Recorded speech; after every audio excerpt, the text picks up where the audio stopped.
I trust that by now, you all have concluded that I'm a perfect and rational person, right? Especially after what we just talked about? Well, as a matter of fact, this wouldn't exactly have been correct a long time ago. Because back then, I felt that doing things in a reckless manner or finding unsafe solutions to a lot of my problems was the way to go. And thankfully, since then, and as you all have witnessed, I now understand that one should really live through life safely and not go do things recklessly or out of impulse. And the thing that made me, I actually had three major experiences that made me realize that, among other smaller ones that aren't relevant today.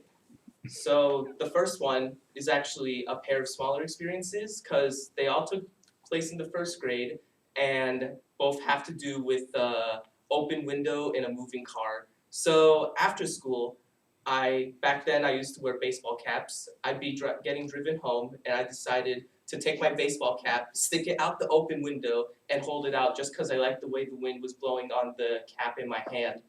And I did this until one day the wind was too strong for my grip to where I lost my cap, and I was like, oh dang, but we got a new cap, and I decided not to do that anymore because caps are expensive to replace. So I decided to focus on the fact that because we live in Southern California, I never felt cool enough in the car. So I decided the best way to get cool was to stick my head out the window. And well, thankfully that didn't go very long. There was a car coming that was about to hit my head, but then we turned to the right because that's how the freeway is designed, and my head got taken back into the car before anything could have happened. So I decided to just avoid messing with the open window anymore, as I've had two major accidents. But this didn't solve my problem of the fact that I felt warm in the car. So I decided the next thing to do was to ignore the seatbelt law and just start swimming around the back seats looking for a position to stay in where I would feel comfortable and have my face right by the air conditioning vent. And unlike sticking my hand out of the window or sticking my head out the window, this made a lot more noise. So my parents noticed this and would continuously tell me that I shouldn't do it or that there'd be consequences for me or them. But arrogant me did not listen, and one day my dad ended up getting a ticket. And then after that, he was mad at me the whole day, got the rest of the family to be mad at me the whole day. And then I decided to just abide by all the laws in the car and accept that I can't have the perfect car ride. And after that, things were smooth sailing for a few years. Besides some smaller instances, I felt I had changed.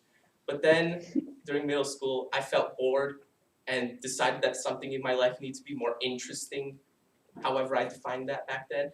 And so I decided to take the beginning of a car ride, basically before the car started moving, and make it interesting. So I made a challenge for myself where I'd go in, fasten my seatbelt, and do anything else before closing the door, which obviously, in retrospect, I realized wasn't the safest thing to do. And I would do this because I liked the rush of energy I felt while doing it, and I felt more energized for the rest of the day.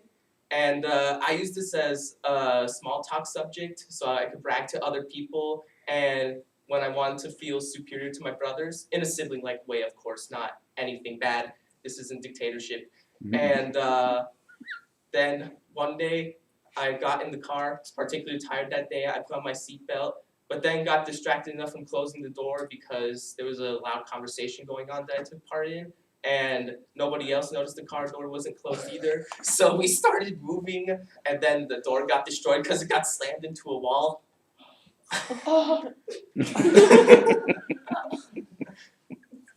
So we got the car door fixed, and I knew not to do that challenge anymore. But because this is my third major experience, that I finally realized it was time to reevaluate how I was approaching life. So all three of these experiences, which in retrospect I just realized all happen to be car related for whatever reason, have resulted in me doing a lot of self-reflection after each event and even throughout other points of my life since, because I understand that even now I'm not perfect and still have to think about things every now and then. and I concluded that I should just be considering consequences before making decisions or even just saying something, because that could end up going badly, especially with all the hot topics on right now. And that I should also, as a human being, consider what could happen to me or the other people around me if I did something that could potentially be bad. And so I decided to take all this neat learning and put it into a little motto that I think I really should start saying in front of more people that are doing unsafe things, because I like it, which is be safe or lose and replace car doors and baseball caps like I once did. Okay. Right arm for about the first minute.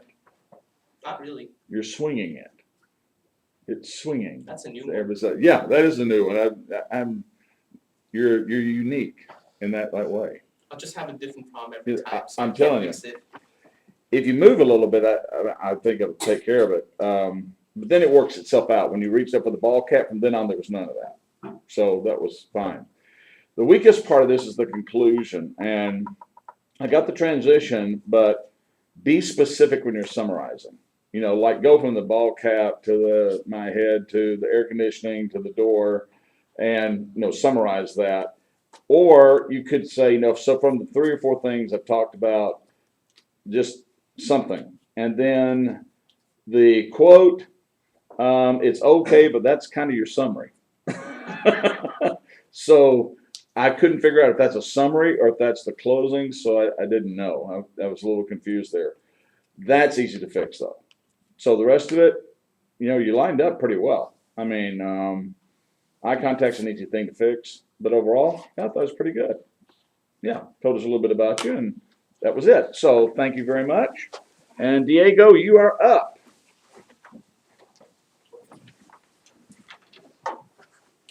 Can you read that? On green. Artin, I don't know how you read this on green. I didn't even read it. Okay. Well, I don't see how you could. I mean, that's really hard on green to read. That's my security. I make it so nobody else can read it. Ah, well, you did a good job at that. Diego, you got any plans? No, I have to stay here for spring break as well. What? Yeah. You have to stay? You have to stay? Yeah. Why do you have to stay? Practices again. Yep. Again. Okay.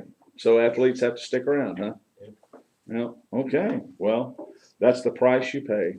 Yeah. Okay. Well, I'm sorry about that, but are you on scholarship here for athletics? Yes. Short answer, yes. Well, I'm glad that's not the long answer. All right. Okay, well, good. Well, that's earning your scholarship, so good for you. All right, so are you ready to